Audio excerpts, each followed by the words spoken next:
दोस्तों, अंतरिक्ष में रॉकेट जाता कैसे है और अंतरिक्ष में जाने के बाद उस रॉकेट का क्या होता है? क्या वो वापस पृथ्वी पर आ गिरता है? और ये रॉकेट ऊपर की तरफ सीधा ही क्यों जाता है? रॉकेट के अंदर ऐसा क्या होता है? तो चलिए आज की इस वीडियो में इन सभी सवालों का जवाब हम जानने वाले हैं। दोस्तों, सबसे पहले जानते हैं आखिर ये रॉकेट होता क्या है। रॉकेट का मतलब एक तरह का इंजन होता है। इसका मतलब ऐसा यान भी होता है जो इस इंजन का इस्तेमाल करता है। अंतरिक्ष में भेजे जाने वाली मिसाइल, अंतरिक्ष यान या किसी विमान को पृथ्वी के गुरुत्वाकर्षण क्षेत्र से उठाने के लिए और रॉकेट का इंजन जरूरी होता है। जेट इंजन की तुलना में रॉकेट का इंजन थोड़ा डिफरेंट होता है। जेट का इंजन वायुमंडल से ऑक्सीजन लेकर अपने काम को करता है, जबकि रॉकेट इंजन इसके विपरीत अपने साथ हर वह चीज लेकर चलता है जिन चीजों की उसे आवश्यकता होती है। रॉकेट इंजन इस केस में भी अपना कार्य करता है जहां पर हवा नहीं होती है। दोस्तों, रॉकेट के इंजन दो तरह के होते हैं। कुछ इंजन तरल ईंधन का इस्तेमाल करते हैं। इस स्पेस शटल और बैटर के मुख्य इंजन तरल ईंधन का उपयोग करते हैं। अन्य रॉकेट इंजन में ठोस ईंधन का उपयोग किया जाता है।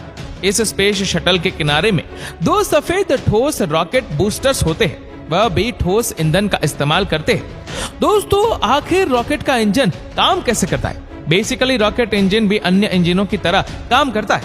वे ईंधन को जलाकर क्रस्ट पैदा करता है। क्रस्ट का मतलब आसान शब्दों में कहा जाए तो धक्का, यानी वे यान को आगे बढ़ने के लिए धक्का देता है। ज्यादातर रॉकेट इंजन ईंधन को गर्म गैस में बदल देते हैं। ईंधन इस गैस को पीछे की ओर छोड़ता है, जिससे रॉकेट आगे की ओर बढ़ता है।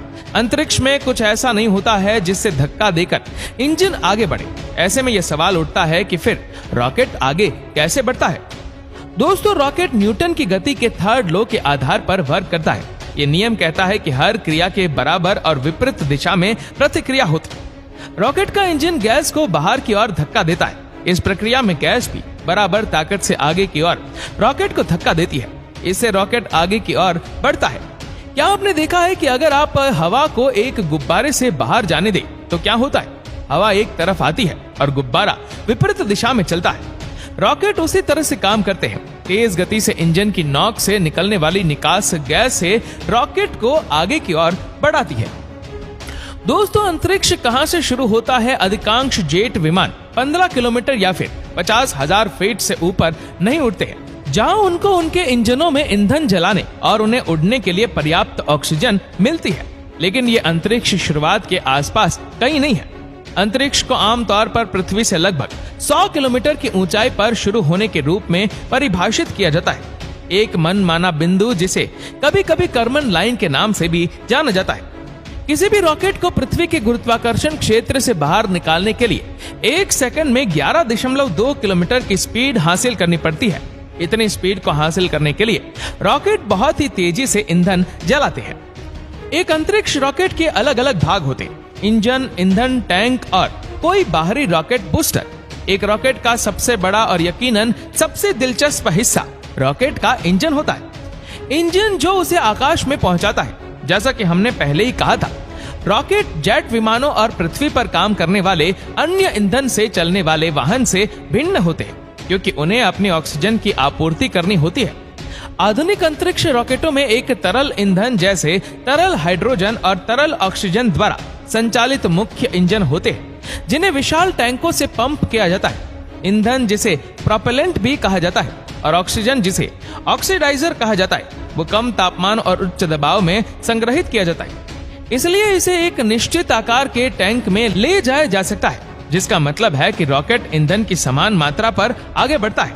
और बाहरी रॉकेट बूस्टर, जो मुख्य रॉकेट इंजन की सहायता करते हैं, आमतौर पर इसके बजाय ठोस ईंधन को जलाते हैं। इस स्पेस शटल को ठोस रॉकेट बूस्टर या SRB-X कहा जाता है।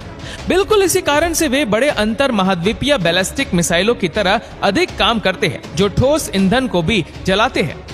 रॉकेट की मार्गदर्शन के लिए कंप्यूटर आधारित नेविगेशन होता है। वह रॉकेट को उसकी मंजिल तक पहुंचाता है, और पायलट जो भी रॉकेट ले जा रहा है, इस स्पेसक्राफ्ट या उपग्रहों से लेकर अंतरिक्ष स्टेशन के हिस्सों, यहां तक कि परमाणु वॉरहेड तक, आधुनिक अंतरिक्ष रॉकेट 2 या 3 स्वतंत्र रॉकेटों की तरह काम करते हैं, जो एक साथ अटकते हैं, जिन्हें चरण कहा जाता है।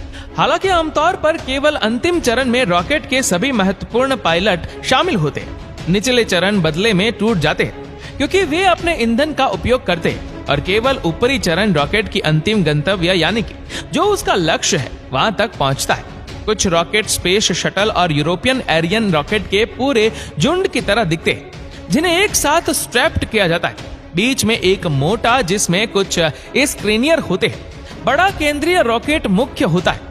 दोनों तरफ से पतले रॉकेट जिन्हें बूस्ट रॉकेट कहा जाता है वे आतिशबाजी की तुलना में थोड़ा अधिक है जो कि मुख्य रॉकेट इंजन को अंतरिक्ष तक पहुंचाने के लिए उसे ऊपर की ओर उठाने के लिए बूस्ट करते हैं। दोस्तों अधिकांश रॉकेट 2 या 3 चरणों से बने होते हैं। जब एक चरण अपने सभी ईंधन का उपयोग कर लेता है तो उसे मेन रॉकेट से अलग कर दिया जाता है। जो भाग पृथ्वी के वायुमंडल में जलकर भस्म हो जाता है या फिर पृथ्वी पर आ गिरता है ये तब वापस गिरता है आमतौर पर समुद्र में और आबादी वाले क्षेत्रों से दूर या वायुमंडल में जल जाता है। ऐतिहासिक रूप से रॉकेट के अधिकांश हिस्सों को पृथ्वी पर वापस गिरने और वायुमंडल में जलने के लिए छोड़ दिया जाता है। लेकिन 1980 के दशक में नासा के स्पेस शटल के साथ शुरू होने के बाद इंजीनियरों ने रॉकेट के पुर्जों को डिजाइन किया जिन्हें वापस ला करके उनका वापस से उपयोग किया जा सकता है। जितना अधिक एक रॉकेट के पुर्जों का पुनः उपयोग किया जा सकता है उतना ही सस्ता रॉकेट लॉन्च हो सकता है और पैसों की बचत हो सकती है।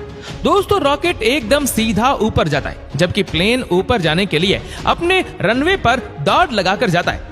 ऐसा क्यों होता है चलिए इसका भी जवाब आपको ढूंढ कर दे देते हैं।